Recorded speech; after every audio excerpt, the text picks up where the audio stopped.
fuune akkam jirtan kabajamtoota dhaggeeffattoota keenya yeroo odeeffannoo keenya isin biraan geenyurra geenyerra wallootti waraanni bifa haaraan banameera.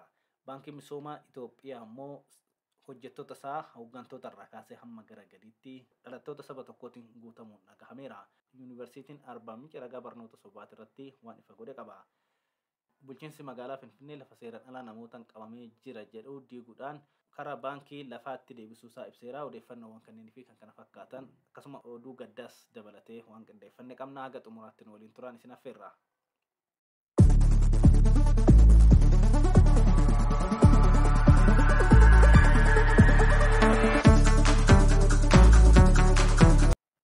Walloo Kamiseetti waraanni humnoota naannoo Amaaraa, Argobbaa fi Affaar miidhaa gurguddaa geessisaa jiraachuun barameera.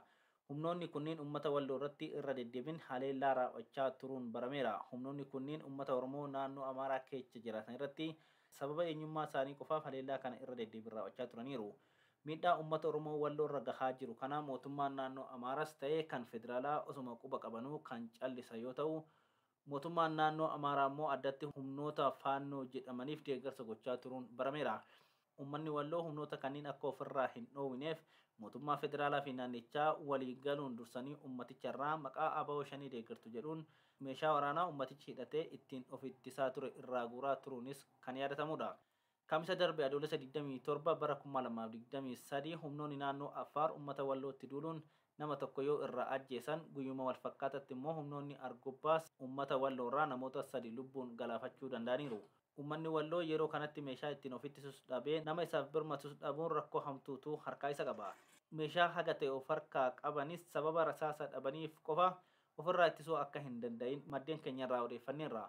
Uummanni Walloo durumaaniyyuu qaamolee Amaaratiin aggaammiiwwan adda addaa irratti gaggeeffamaa kan ture yoo ta'u, ummatichi garuu tokkummaan hiriiruun meeshaa isaatiin gootummaan lolatee of ittisaa akka ture seenatu ragaadha.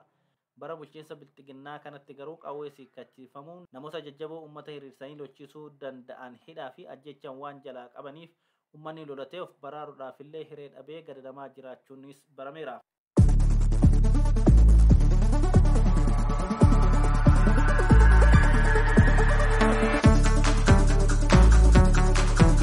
Gama biraatiin bulchiinsi magaalaa Finfinnee iddoowwan seeraan ala qabaman jedhu 15,000 fi manneen meeshaa sharaatiin ijaaraman 68,000 ol diiguu beeksiseera.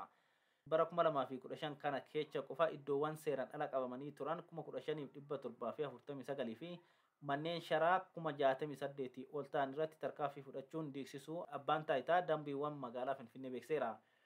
Akka ibsa kanaatti gochaawwan tarkaanfiin seeraa irratti fudhatame saamicha lafaa, daldala seeraan alaa, gochaawwan annaa, beeksisa seeraan alaa fi qaamolee seeraan alaa ta'uu ibseera. Tarkaanfii kanaanis lafti seeraan ala qabame jedhamu kun baankii lafaatti deebifamuu ibsichi eereera. Gaaffiin asirratti ka'uu qabu garuu bulchiinsa magaalaa Finfinnees ta'ee magaalonni biroos lafa seeraan alaa jedhaman fuudhanii baankii lafaa jedhamu kanatti deebisuu isaanii irra deddeebiin ibsaa turaniiru. Baankiin lafaa kun maali? Lafti kun karaa seeraan alaanis ta'u kan irraa fudhatame uummata buleecha achi ture irraa ta'uun osoo beekamu maaliif uummataaf deebisuu dhiisanii baankii jedhan kanatti galchu? Eenyuuf lafti kun kan achi galuuf booda maalitti gochuuf gaaffileen jedhan ka'uun kan malanidha.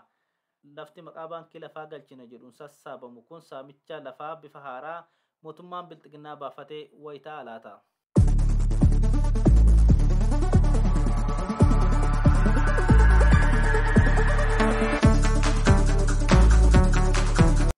Bakki hooggansaa gubbaa hanga garjallaa baankii misoomaa Itoophiyaa dhalattoota saba Amaaraan uffatamuu ragaan sanadaa miliqee ba'e ni agarsiisa.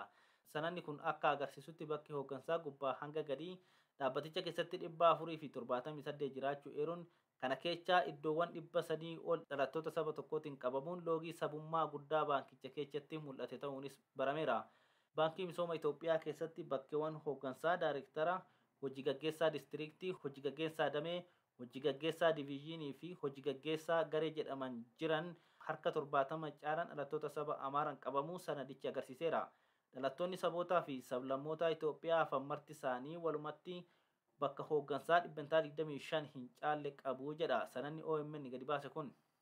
Baankiin misoomaa Itoophiyaa kun akkuma dhalattoota saba tokkoo qofa baay'inaan qacaruu fi hooggansattis ol baasuu liqii guddaas kan fudhachaa jiru dhalattootuma saba Amaaraa qofa ta'uunis barameera.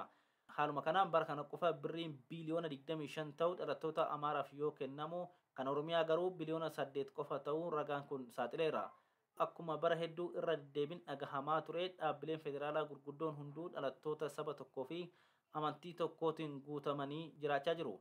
Humni ibsaa Itiyoo Telekoom, baankileen mootummaa, waajjirri abbaa taayitaa daandiiwwanii, daandiin qilleensaa Itoophiyaa, imbaasiiwwan Itoophiyaa biyyoota adda addaa keessa jiran, waajjiraaleen mootummaa olaanoon hundi dhalattoota saba tokkootiin guutamanii jiraachuun barameera. Addatti immoo baankileen humni ibsaa fi Itiyoo Telekoom maqaa diistiriiktii jedhuun agaragizaatii sirna durii sanaan caaseffamanii hojjechaa akka jiranis beekameera. Dhaabbileen saba tokkoon iddoowwan murteessoon dhuunfatamanii jiran kunniin namuma achi keessa jirurraan akkaataa walitti dhufeenyaa fi firoomatiin qacarriis gaggeessaa fi sadarkaa guddinaas waliilachaa jiraachuun barameera. Dhalattoonni saba biroo garuu dhaabbileen qabeenya biyyattii ta'an kan lammiilee hunda ija walqixaan ilaaluu fi qacaruu qaban kana keessatti carraan isaan iddoo isaaniif malu argachuu akkaan dhiphaa ta'uun barameera.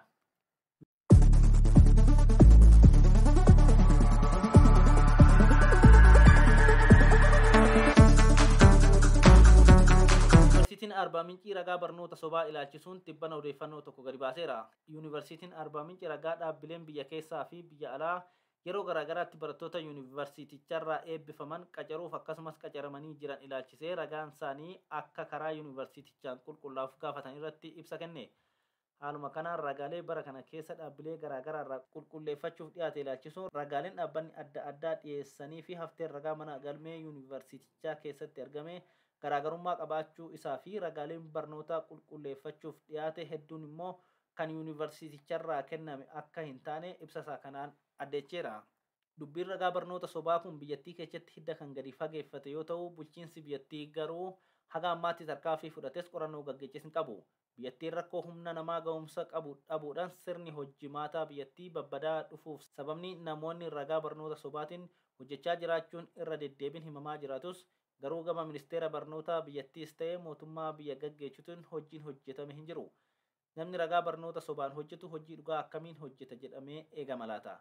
Diinqa waajjiraalee hojii mootummaa osoo haalan sakatta'anii meeqatu ragaa barnoota qulqulluu qabaa nama jechisiisa.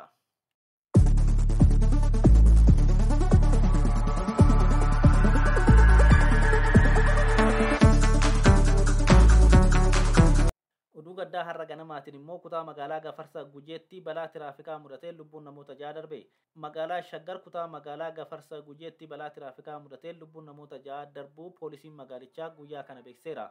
Konkolaataan fe'umsaa ujummoo ijaarsaa fe'ee Burraayuurraa gara Keellatti imalaa ture.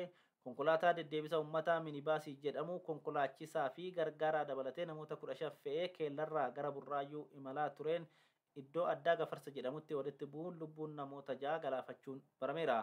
Balaa har'a naannoo sa'aatii 6tti mudate kanaan konkolaachisaa fi gargaaraa dabalatee lubbuun dhiira 5 fi durba 1 darbuun ibsameera. Namoota 6 miidhaan qaamaa cimaa fi namoota 3 immoo miidhaan qaamaa salphaan dhaqqabuunis himameera. Balaa tiraafikaa irra deddeebiin biyyattii keessatti hammaataa dhufeen lubbuun lammiilee akka malee galaafatamaa kan jiru yoo ta'u, abbaan maatii nagaan bahee maatitti galuu dadhabuun haati ilmaanirraa baatee alatti hafuun ijoolleen kichuutti cituu fi hayyoonni biyyaaf abdatamanis karaatti hafaa jiraachuun baratamaa ta'aa dhufeera. Balaan konkolaataa Itoophiyaatti haalaan hamaa ta'uun baratamaa dhufus kan baranaa daran waan hammaate fakkaata. Rakkoo kana furuuf hanga ammaatti qaamni dhimmi ilaallatu waan fala ta'uuf dhiyeechuu fi tarkaanfii fudhates hin jiru. Rakkinichi garuu itti fufeera. Kan ammaaf qabanne xumurreerra. Kabajamtoota dhaggeeffattoota keenya yuutuubii Ibsaa Gammadaa sheer, laayik, sabiskiraayib gochuudhaan nu cinaa dhaabbadhaa. Odeeffannoowwan guyyaa guyyaan ba'an isin biraan geenyu akka argattaniif fayyaa ta'aa.